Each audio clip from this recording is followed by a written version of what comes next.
리디의 경쟁력은 제가 보기에는 19금 BL 로맨스다. BL을 좋아하는 층이 10대, 20대, 30대 초반이라고 가정을 한다면은 그분들 나이 먹으면 안 볼까?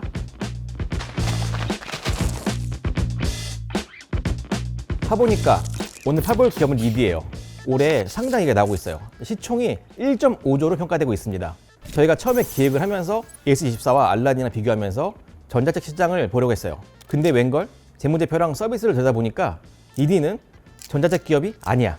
오늘은 그 이유를 한번 봐보겠습니다. 가시죠.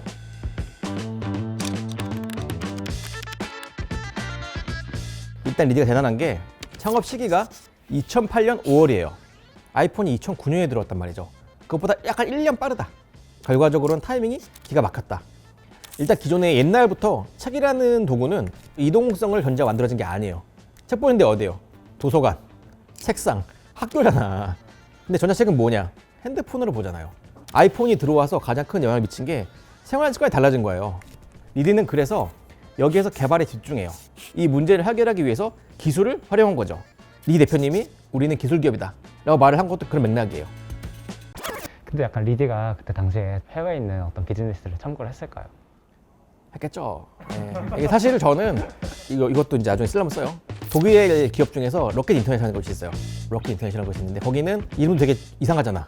무슨 이름을 줬지? 전 처음에 이제 아모레 있을 때 그쪽 회사에서 아모레랑 뭔가 제휴를 해보자고 연락이 왔어요. 근데 이름 봤는데 이름이 너무 촌스러워. 게다가 우리는 벤치마킹 회사래. 벤치마킹 베낀단 말인가? 네, 그렇습니다.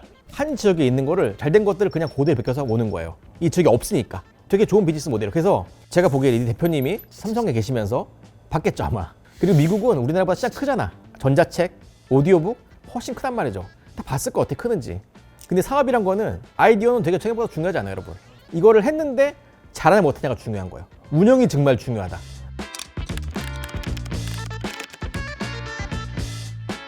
리디는 개발자 데려와서 서비스 개발했어요. 근데 문제는 콘텐츠가 없는 거야. 콘텐츠가. 그쵸?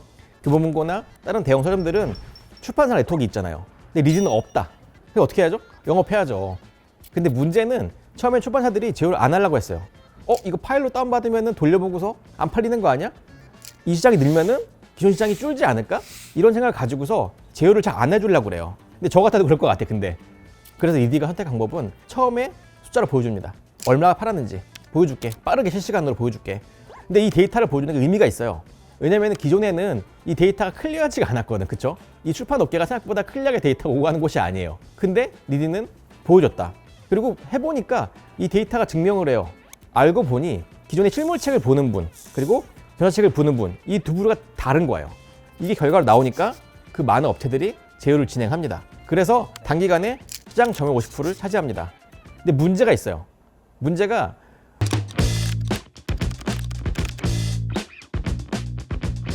뭐냐면은 50% 먹었는데 너무 시장이 작은 거예요. 기존 시장 규모는 8조인데 새로운 전자책 시장은 8조에 한 5%? 그럼 얼마 4천억 정도 되는 거죠. 그래서 생각해보면은 기존의 기업들이 안 드는 이유도 있을 것 같아. 파이가 너무 작은 거예요. 내가 여기서 짱 먹었는데 저기 구석에 동네 짱이야. 너무 작아. 그래서 리디는 다양한 시도를 해요.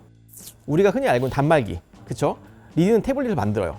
과거 아마존이 했던 것처럼. 근데 이거 파는 돈은 실제로 그게 많이 되지 않아요. 단말기는 실패하진 않았어요. 실패하진 않았는데 보면은 매출을 구성하는 재무제표에 단말기가 조그맣게 나와요. 돈이 안 돼도 해야 되는 게 있거든요. 그런 게 아닐까 생각이 들어요. 리디 셀렉트나 아웃스탠딩 같은 사업들 얘네들은 재무제표상으로 포션이 어떻게 되나요? 제가 봤는데 미비합니다. 미비하고 아웃스탠딩 보시겠죠? 잘 모르겠지만 생각보다 매출이 엄청 크진 않더라고요. 근데 열심히 하고 있는 것 같아요. 변화는 많더라고 보니까. 그래서 결과적으로는 컨텐츠 외에 많은 실험을 했지만은 돈을 벌어준 거는 BL입니다.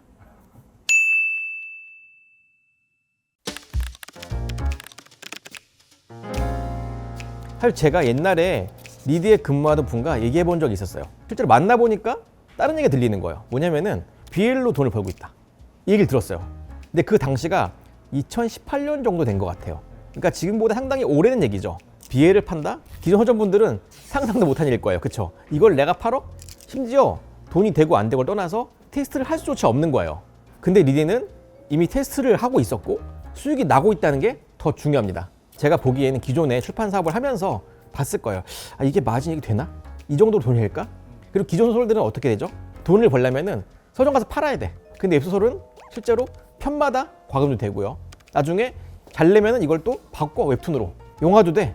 대표적인 프로젝트가 있어요.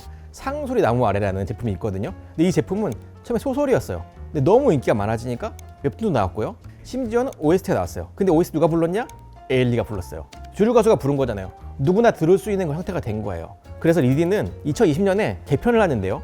리디 앱을 들어가 보시면은요. 앱 메뉴 4개가 나와요. 서재, 웹툰, 웹소설 설정. 서비스는 처음 보는 이미지가 되게 중요하고 많은 분들이 처음 보는 이벤트를 많이 클릭해요. 근데 거기에 웹툰과 웹소설이 있다? 이 두 가지를 읽겠단 말이죠. 결과적으로는 비즈니스 모델이 바뀐 겁니다. 그 리디가 전자책 회사에 웹툰 웹소설로 간 게 좀 결정적인 계기가 있을까요? 계기 네. 살아야 되니까 돈 벌어야 되니까.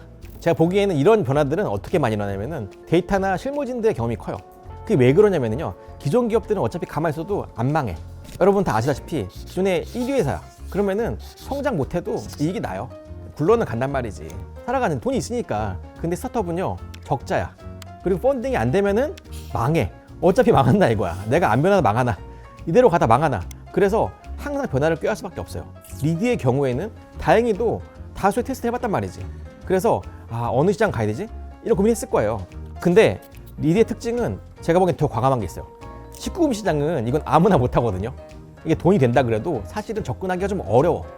그리고 이미지가 좀 안 좋아지거든요. 야, 너네 성인용 파니? 그래서 제가 보기에는 더 과감한 결정 내린 것 같다. 게다가 더 놀라운 건 말이죠. 리디가 하는 BL은 제대로입니다. 사실 BL물이 딴 데 없진 않아요. 있는데 평가를 들어보면 딴 데 약간 어설퍼. 좀 약간 양판점 느낌? 이런데 리디의 제품들에 대한 평가는 되게 좋아요. 약간 고퀄이다.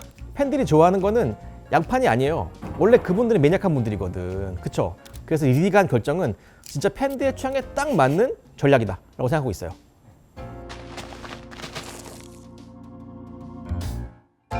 근데 지금까지 들으신 분들은 이런 의문이 들 수 있을 것 같아요. 웹툰 웹소설 한다고 하는데 이미 카카오랑 네이버가 너무 강하지 않나? 리디북스가 그 사이에서 할 수 있는 경쟁력이 뭘까? 사실 이 말은 리디가 싫어할 수도 있어요. 싫어할 수도 있는데 리디의 경쟁력은 제가 보기에는 19금 BL 로맨스다 라고 생각을 하고 있어요. 일단은 국내 웹툰 가장 큰 회사는 두 가지가 있죠. 카카오와 네이버가 있어요. 근데 그 회사는 뭐다? 국내를 대표하는 플랫폼이에요. 그쵸? 이 플랫폼들은 19금 소설이 있긴 하겠지만은 대놓고 하기 좀 어렵다. 하지만 리디는 말이죠. 리디 큰 기업이에요. 하지만 네이버는 아니잖아. 카카오는 아니란 말이죠. 좀 더 다양한 실험을 할 수 있다는 게 제가 보기엔 장점이에요. 그리고 리디는 고퀄의 제품을 만든단 말이에요. 결과적으로는. 심지어 리디는 리디 광고, 리디 함서방 이런 말들이 있어요. 그래서 리디가 하는 제대로 된 19금, 제대로 된 로맨스 이게 제가 보기에는 큰 영향력이다 라고 생각하고 있어요. 이런 장르가 신규 이용자가 더 진입하면서 커질 수 있는 시장이에요. 저는 진입한다고 봅니다. 왜냐면 이게 BL을 좋아하는 층이 지금 뭐 20대, 10대, 20대, 30대 초반이라고 가정을 한다면은 그분들 나이 먹으면 안 볼까? 볼 수도 있어요. 젊은 층도 사실은 꾸준히 유입될 거예요. 결과적으로는. 그런 노출들이 많을수록 제가 보기엔 분명히 유입은 됩니다. 사람은 다양하니까. 그 시장을 단순히 국내로만 한정짓지 않으면 많이 그렇죠. 리디는 이미 많다라는 글로벌 서비스를 오픈을 했어요. 다행히도 지금은 되게 시기가 좋아요. 한류, K컬처, 유행이잖아. 근데 이게 차이가 있어요. 제가 보기에는. 내가 어디서 싸울 건지 잘 봐야 돼요.